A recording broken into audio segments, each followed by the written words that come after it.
Eh bien, bienvenue dans cette nouvelle vidéo. Aujourd'hui, on va voir comment s'entraîner comme Kylian Jornet. Alors, que dire de l'entraînement de Kylian Jornet? C'est un entraînement qui est réellement basé sur le volume, où il va faire énormément d'heures, énormément de D+, été comme hiver.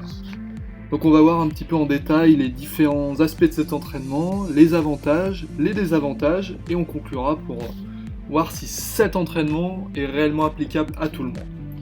Juste avant, je vous laisse mettre un pouce bleu si vous aimez la vidéo, à vous abonner, et on commence tout de suite.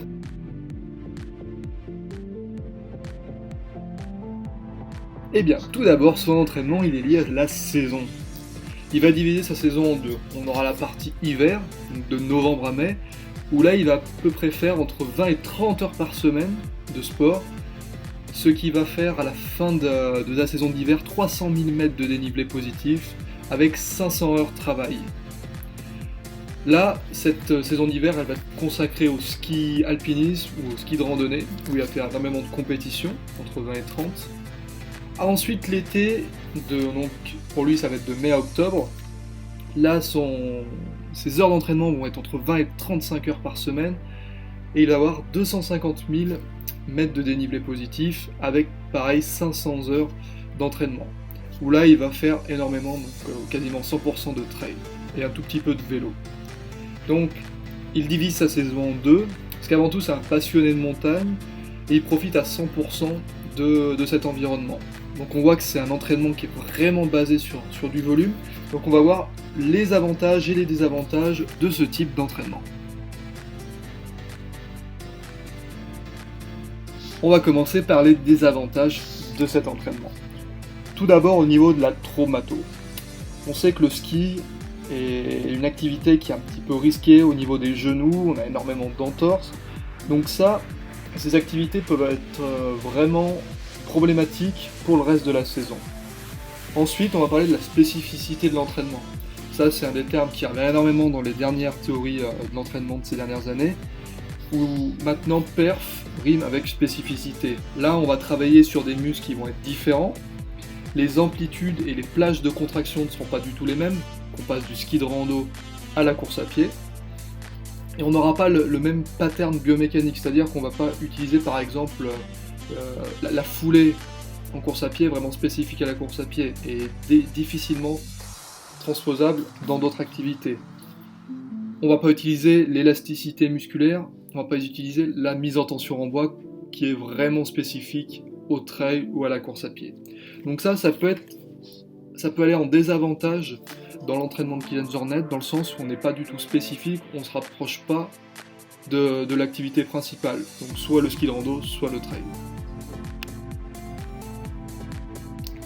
Ensuite, les avantages de ce type d'entraînement, parce qu'il y en a, déjà au niveau mental.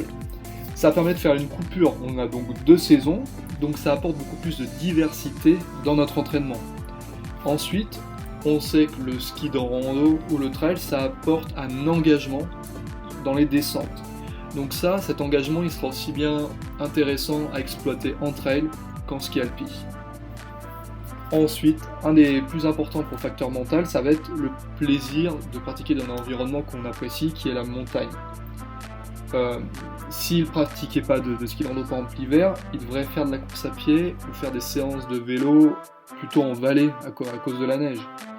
Donc là, l'objectif, c'est vraiment d'apprécier l'environnement où on est.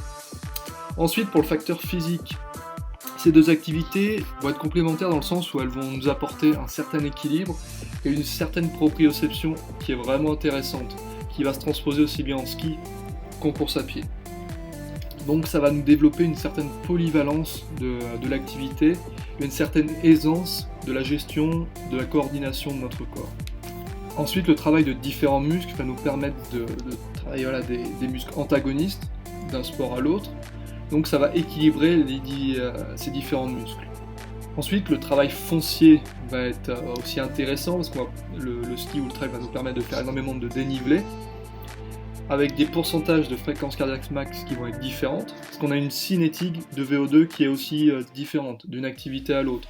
Ça, je l'expliquerai dans une autre vidéo, mais pour faire simple, on ne va pas atteindre les mêmes intensités au même moment entre ces deux activités, donc ça va être assez complémentaire là-dedans.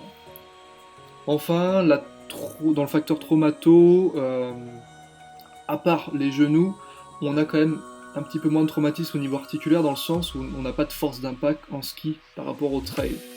Donc ça permet de faire quand même énormément d'activités, énormément de volume, tout en se préservant au niveau des ligaments, des tendons et des articulations.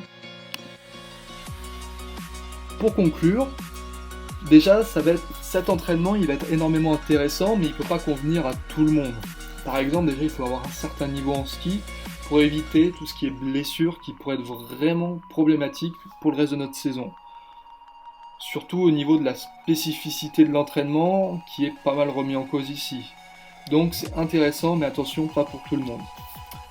Ensuite, un facteur qui est extrêmement important, ces dernières années, Kylian a intégré beaucoup plus de vitesse dans ses entraînements. Avant, il était dans un entraînement très polarisé, c'est-à-dire qu'il faisait à peu près 80% de volume et 20% de haute intensité, donc 80% en dessous des SV1 et 20% au-dessus du SV2.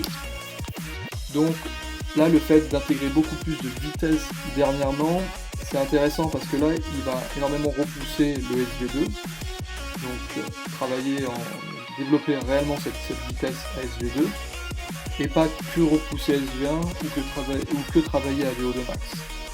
Donc ça, c'est un des facteurs qui est extrêmement intéressant ces dernières années chez lui. Enfin, pour moi, ce qui est le plus important, c'est que cet entraînement il est extrêmement intéressant dans le sens où, pour les passionnés de montagne, ça permet de passer toute l'année en montagne et à profiter de cet environnement. Donc ça reste pour moi le facteur qui est le plus intéressant pour ces passionnés. Je vous remercie d'avoir regardé cette vidéo, n'hésitez pas à laisser un commentaire si vous avez aimé. On se retrouve très vite, salut, ciao.